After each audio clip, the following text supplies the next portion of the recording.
Bueno, buenos días. Me presento. Soy el doctor Alejandro Sicchetti, especialista en hematología. Estoy en este momento en mi casa, como se habrán dado cuenta, intentando darles una clase de calidad, entendiendo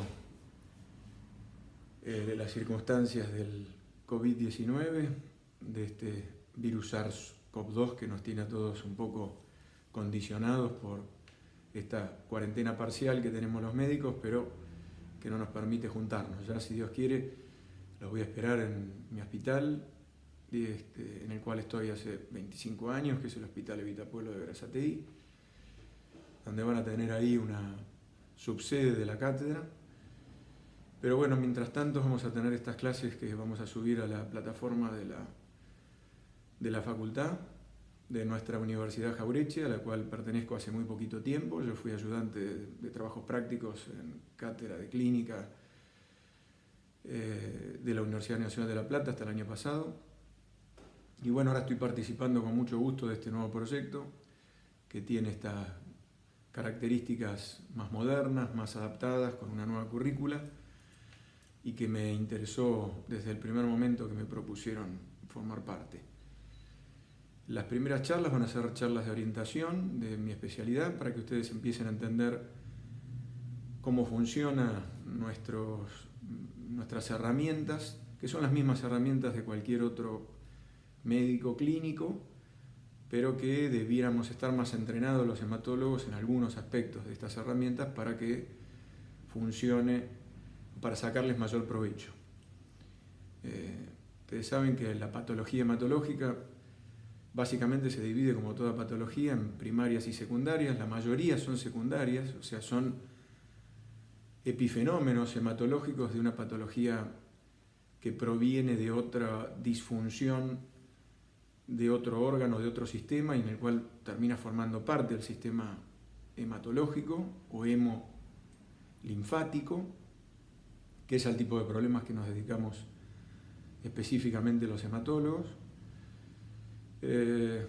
Y bueno, la primera clase va a ser una clase de introducción a la historia clínica, al interrogatorio, al examen físico, y posteriormente nos vamos a ir sumergiendo en los métodos complementarios que van a ser nuestra herramienta de interpretación para cuadros que requieran de métodos más o menos sofisticados para llegar a un diagnóstico y tomar decisiones terapéuticas de la manera más racional y correcta. Voy a tratar de hacer foco en las diapositivas y de esta forma, bueno, empezar a que ustedes tengan la posibilidad de ir viéndome menos a mí y más a las diapositivas.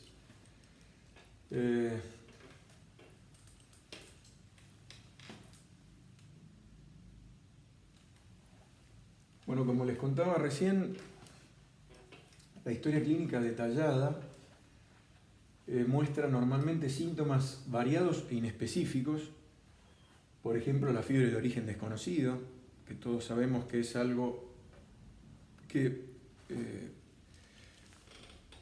está muy asociado en el inconsciente colectivo a las enfermedades hematológicas, así como las autoinmunes y algunas enfermedades infecciosas subagudas o crónicas.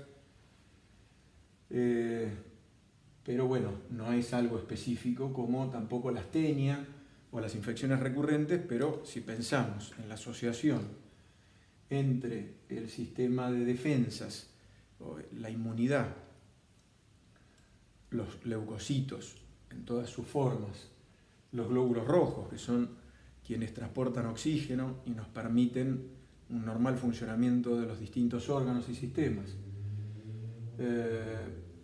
vamos a ir asociando que el déficit o carencia de alguno de ellos pueden asociarse con este tipo de síntomas. De los antecedentes patológicos, nosotros hacemos una historia clínica como cualquier clínico, pero como cualquier especialista también hacemos foco, o deberíamos hacer foco, en algunos aspectos puntuales, ya sea en el interrogatorio inicial o en el reinterrogatorio o interrogatorio dirigido, que es aquel con el cual podríamos obtener datos mucho más específicos cuando buscamos tener una demostración de una hipótesis que ya en la impresión diagnóstica la teníamos. Ya habríamos tenido un diagnóstico sindromático al menos como para hacer un interrogatorio más dirigido y poder orientar más nuestra hipótesis.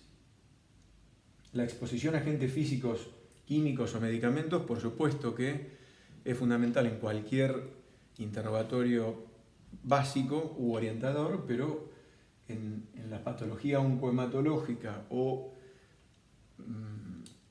tóxica, donde la disfunción de la médula ósea, por ejemplo, estuviera comprometida, estos antecedentes, sobre todo los que tengan que ver con tóxicos derivados del benceno, de las radiaciones ionizantes o medicamentos de distintas índoles, pueden provocar daño a nivel de una célula pluripotente, también llamada en inglés stem cell, que va a dar células más diferenciadas a medida que esta célula madre genera células con mayor capacidad de funciones más específicas.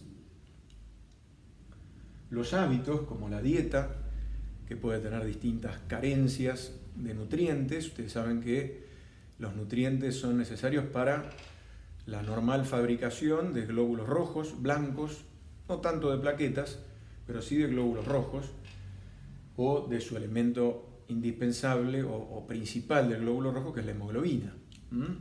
El hierro, el ácido fólico, la vitamina B en todas sus formas, principalmente la B12, pero también la B6.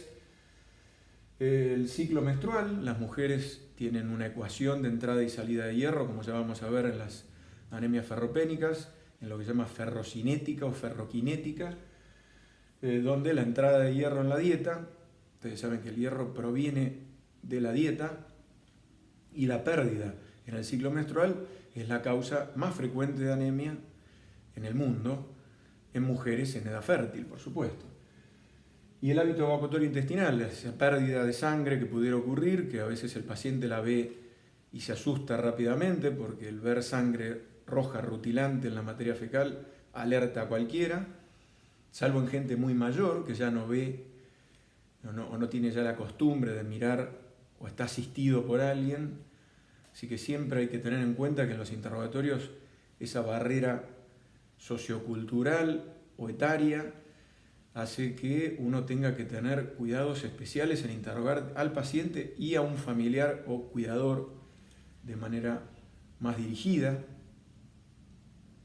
Los antecedentes familiares, sobre todo en el diagnóstico diferencial de distintos tipos de anemias o patologías hereditarias, coagulopatías hereditarias, preguntando específicamente por ictericia neonatal, litiasis vesicular en las anemias hemolíticas, si fue esplenectomizado, o si tiene hemorragias, él o su familia, que ya lo vamos a tocar en una charla que se va a llamar Evaluación del paciente que sangra, pero les adelanto que estos antecedentes son trascendentes en muchos casos.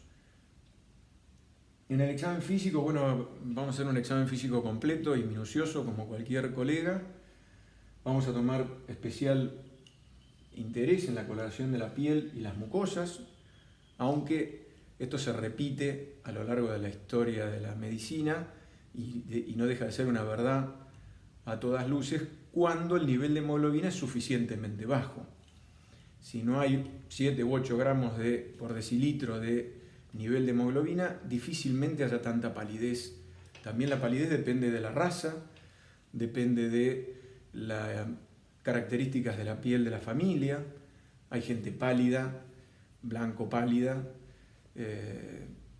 que esa palidez se hace más difícil de discernir, y hay palideces que tienen que ver con problemas endocrinológicos, hipotiroidismo y distintos tipos de insuficiencia renal crónica, pero hay palideces y palideces. Algunas, como la palidez subictérica, es característica de la anemia megaloblástica, como ya lo vamos a ver más tarde. Las faneras,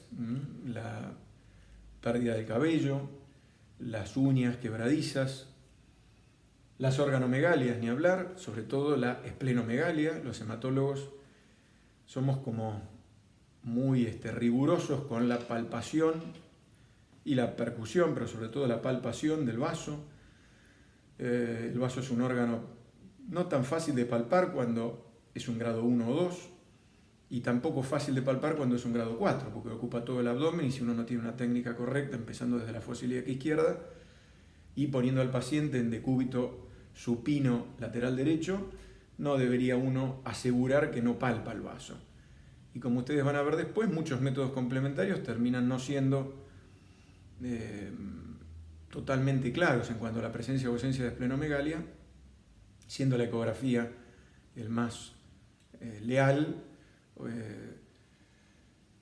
Nunca vamos a dejar de lado nuestra sospecha o casi certeza de, si palpamos el vaso, asegurar que el paciente tiene esplenomegalia. La revisación o la búsqueda de adenomegalias, vamos a tener una charla titulada paciente con ganglioso adenomegalias, mejor dicho. Tiene que ser también hecha de manera metódica, siempre buscando un plano duro para rodar los dedos, hacerlo de arriba hacia abajo, desde el cuello y las regiones retroauriculares, pasando a la parte delantera del cuello, regiones supraclaviculares, axilares e inguinales y crurales. No es lo mismo encontrar ganglios aumentados de tamaño en la región submaxilar o inguinal, que sabemos que están bombardeadas, como analogía por supuesto lo digo, por antígenos orofauciales y genitales, que encontrar una adenomegalia supraclavicular, que sería patológica en cualquiera de los casos.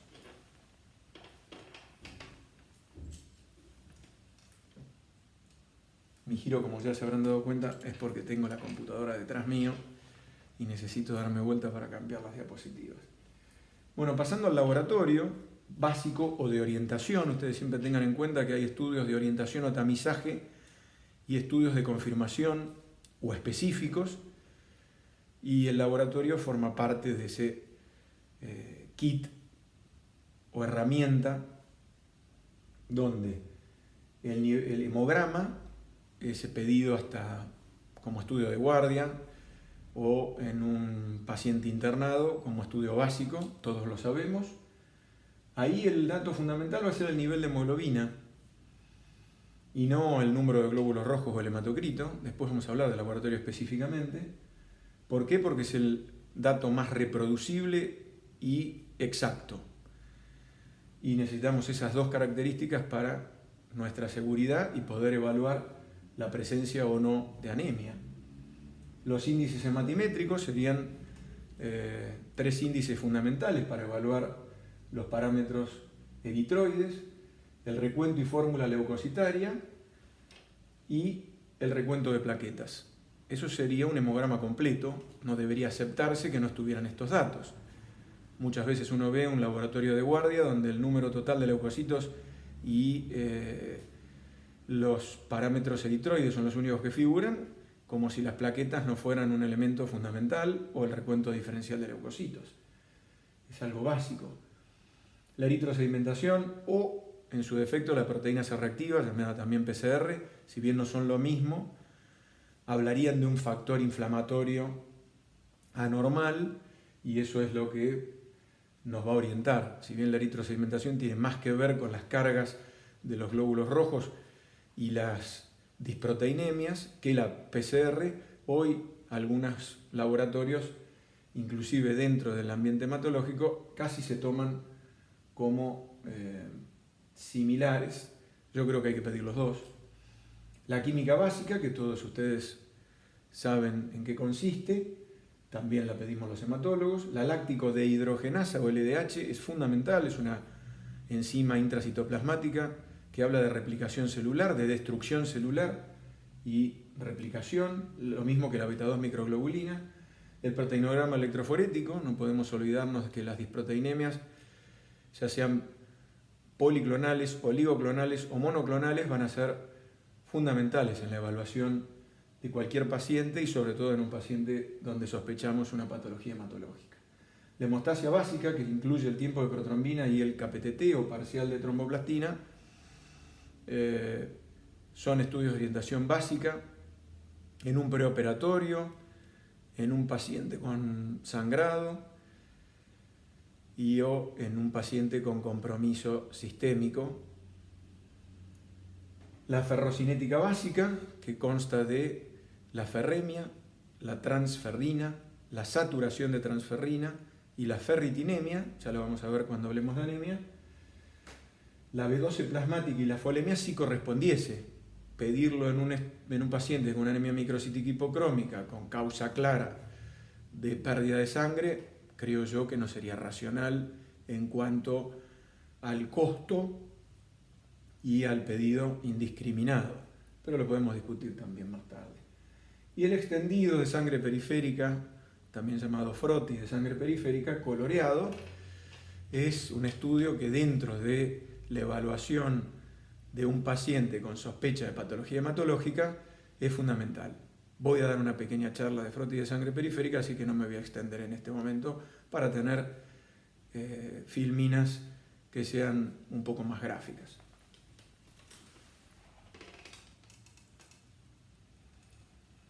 Una vez que tenemos los datos de la historia clínica y del laboratorio, podemos hacer una formulación del diagnóstico preliminar, también llamado diagnóstico presuntivo.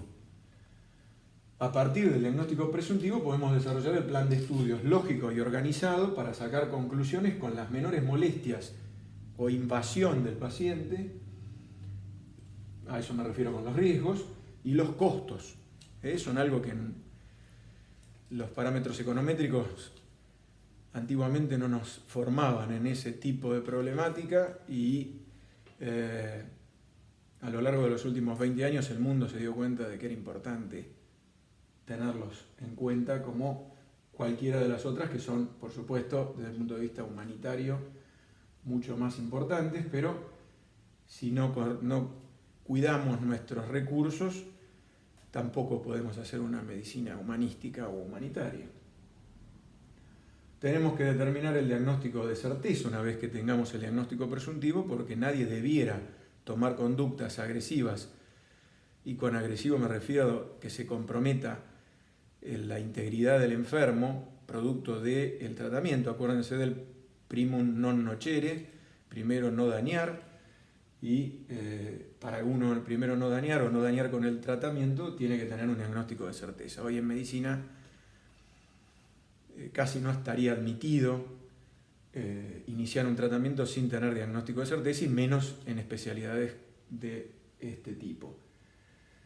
Una vez que tenemos el diagnóstico de certeza, utilizamos parámetros pronósticos estandarizados para ubicar al paciente en un grupo de riesgo y que ese grupo de riesgo determine o condicione al menos el tratamiento a seguir. No es lo mismo hacer un tratamiento agresivo de un sujeto que tiene factores pronósticos desfavorables y que de alguna manera meritan un diagnóstico o un tratamiento agresivo, que hacer un tratamiento agresivo en un sujeto que no corría riesgo alguno.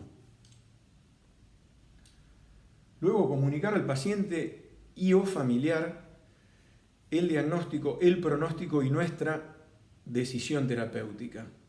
No es inaceptable que nosotros hagamos algo sin habernos cerciorado de que esa comunicación fue eficiente. No podemos suponer que el paciente entendió.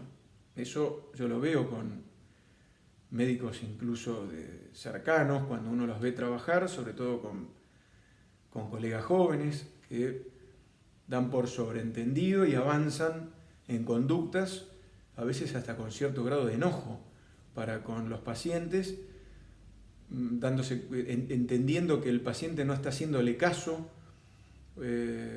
a indicaciones o propuestas de parte de él o de ella, digo de los colegas, y no entendiendo que muchas veces el paciente no comprendió o entendió parcialmente. Si estuviéramos muy seguros que el paciente solo lo comprendió, podríamos no citar a un familiar, pero yo creo que salvo por esto del COVID o por una cuestión de fuerza mayor o de deseo del enfermo explícito, siempre debería entrar uno de los familiares que más compromiso han demostrado con el paciente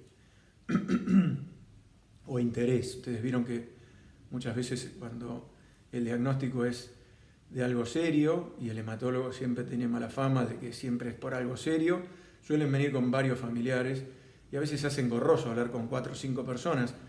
Si tenemos que elegir, uno tiene que poner atención y siempre se va a dar cuenta de quién es el líder de la manada, y hacer pasar a ese líder nos va a ahorrar tiempo y esfuerzo. Hay que asociarse con el paciente y con ese líder en la lucha contra la enfermedad, y eso creo que de alguna manera nos va a asegurar un mayor éxito. Es un consejo de viejo Vizcacha. Y bueno, y ahí sí podríamos respondernos 3 preguntas básicas. Si requiere tratamiento, no toda patología requiere tratamiento, a veces no tenemos que intervenir terapéuticamente y tenemos que mirar y ver la evolución del enfermo, y muchas veces abstenernos de intervenir nos cuesta. Hay otras especialidades, como el pediatra, que le cuesta menos porque sabe que hay mucha patología banal que requiere más contención y observación de parte del médico que intervención terapéutica. Pero también hay especialidades como la hematología que no hace falta intervenir. Es algo importante para aprender. ¿Cuándo debe llevarse a cabo el tratamiento? No todas son urgencias, no todas, y menos aún emergencias. Hay que tratar de que el enfermo y la familia comprenda que los tiempos dependen de poder llegar al diagnóstico de certeza, de disponer del tratamiento y después hacer el tratamiento como corresponde. ¿Y con qué modalidad?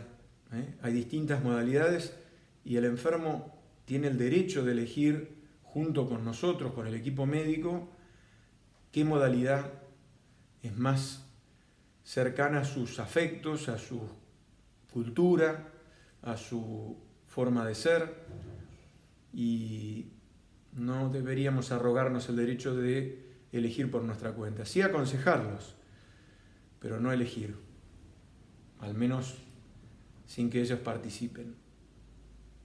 Bueno, esta es mi última diapositiva de esta charla y quiero invitarlos a la próxima. Me voy a acercar para hacerme foco de nuevo en mí mismo y poder despedirme con una sonrisa.